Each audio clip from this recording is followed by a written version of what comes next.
a stable coin on Kaspa. That they were like, oh, well, that's kind of cool, you know?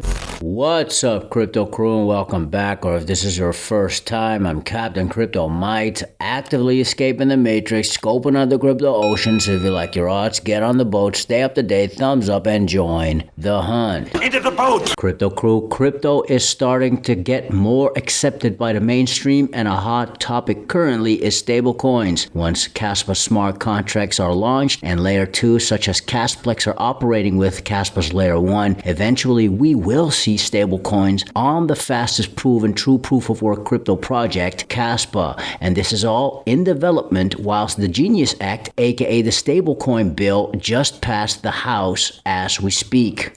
Here's an opportunity for a win. Here's an opportunity to build momentum. And frankly, we've got multiple jurisdictions here in the Senate that will have to come together, form committee meetings. It's going to be complicated here because of 2 committees that have to be involved in this, and it's going to take more time. I think my advice to everybody would be, let's take the win now, let's build momentum, and then let's dedicate our time to going further as market structure and other opportunities present themselves. But right now, timing is critical for a number of reasons. We want to get this started, we want to get this moving, and again, open up this new market for digital assets, open up this new payment mechanism so we can see the investments take place, so we can see the benefit to the American economy. And that economy includes the crypto ocean with crypto projects that are considered made in the USA, which even though Kaspa is fully decentralized in essence, is recognized as made in the USA. But the fact stablecoins are on its way to becoming more and more accepted worldwide, not just the US, proves big things are coming for crypto, big things are coming for Kaspa. Prove all things, hold fast that which is good. Before we kick this off, crypto crew, always remember to keep your crypto safe. Practicing self-custody is a good habit, and in my opinion, a Tangent wallet is your best option. Plug and play, easy to use, and the most affordable cold storage. You can get 10% off using code CryptoCrew, link in the description box below. Thanks so much for your consideration and support in advance, and may the Lord Jesus Christ bless you all. Who wants to wait 42 seconds to watch something download instead of 2 seconds? Nobody. Crypto crew, the other day, Chris Wolf, aka Wolvie, gave some updates, including some updates on stablecoins, as him and Junie from KEF recently had talks with both Tether, aka USDT, and Circle, aka USDC. Shout out to Ankit of the XXIM podcast. A year ago, KEF came out. So KEF is a for-profit organization, but it's funded by Ice River. So Ice River is the largest Kaspa ASIC mining manufacturer. So they make tons of mining machines, and they're profitable. They're going public soon. So it's a big entity who has a very big interest in Kaspa being like a relevant, flourishing ecosystem crypto. So they said, like, let's take some of the money from the machines that we've sold and put it into a foundation that can pay for things that helps Kaspa do good, that it can't pay for it by itself. So what happened since a year ago, since they came around, and I become very good friends with Junie, who's the executive VP. He stayed at my house a month ago, and we went to Vegas. We went to New York to talk to Circle, USDC. Just like there's the structure or the building, the picture of the corporate coins, and they have a big bank account. Now Kaspa, even though it did the fair launch, and itself, it doesn't have the money to pay for things. KEF is right there next to us paying for things that are expensive. Just moving forward, I guess, the hint you gave us is the Circle discussion with Junie, with KEF.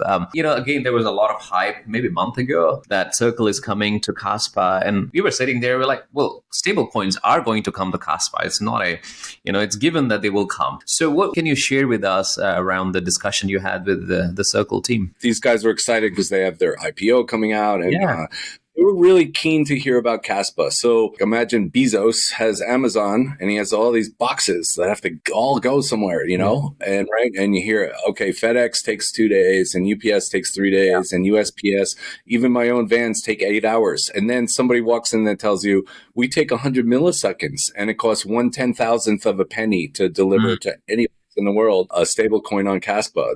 they were like, oh, well, that's kind of cool, you know? So they like the concept. They like that it's censorship resistant, you know, meaning it's not proof of stake and we don't have outages. When people, these contrived systems that are made up by really sharp guys, but they're rewriting things from scratch, you know, they're inventing the wheel as they go along to make very expensive servers talk to each other around the world as fast as possible. Then they break sometimes.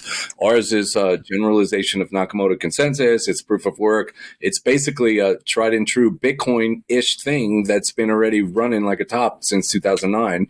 Just we started ours a lot faster, and we started it in 2021.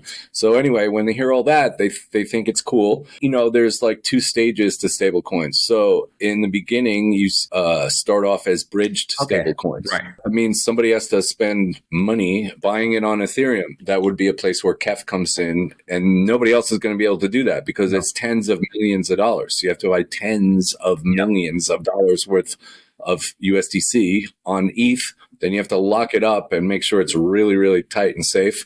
Then you have to issue them on Kaspa, on an EVM, you know, the smart contract platform of Kasplex probably. And not only do you have to do that, but Circle or whoever, if you're talking to Tether, which we've spoken to them as well, they're going to be inspecting and doing due diligence from their side into your network to make sure that the name of their thing is not tarnished. They don't want it to vanish or get hacked or duplicated or whatever. It's very tight. They want it to be tight, you know. So that's that, stage one. And then stage two is native, but things have to go really well for native issuance, but it's nowhere out of the realm of possibility. If it was on EVM, which I think that would be the plan, when you're going to move a stable onto an exchange or something, and it tells you you're going to send it to somewhere or receive it, and it tells you what network. So we would want to just be in the list of networks that appear there.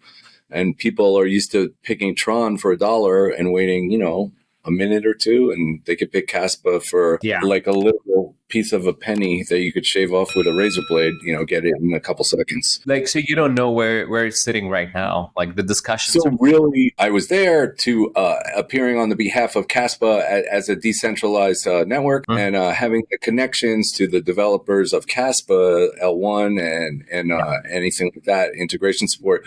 But also Juni was appearing as on behalf of KEF, and KEF would be really doing the business. They'd be inking it and everything. So I'm sure those guys in the background are having their own conversations. Really, the thing that I think is that it's hinges upon is the completion of a functional layer 2, the EVM. So when the Kasplex EVM is working on the main network and L2's talking to the L1 back and forth, and then you can issue tokens on there, then I think it'll be ready. I think it's more of waiting for that. Yeah, I think so too. I think once we know, you know, layer 2s are operational, because also it increases the demand. It's not just about bringing them over. As I said, like it's about the actual usability of the stables will start to grow as the ecosystem grows outside of just, you know, Kaspa and USDC or stables, right? Now we can actually have a volume going through these tables once we have the dApps.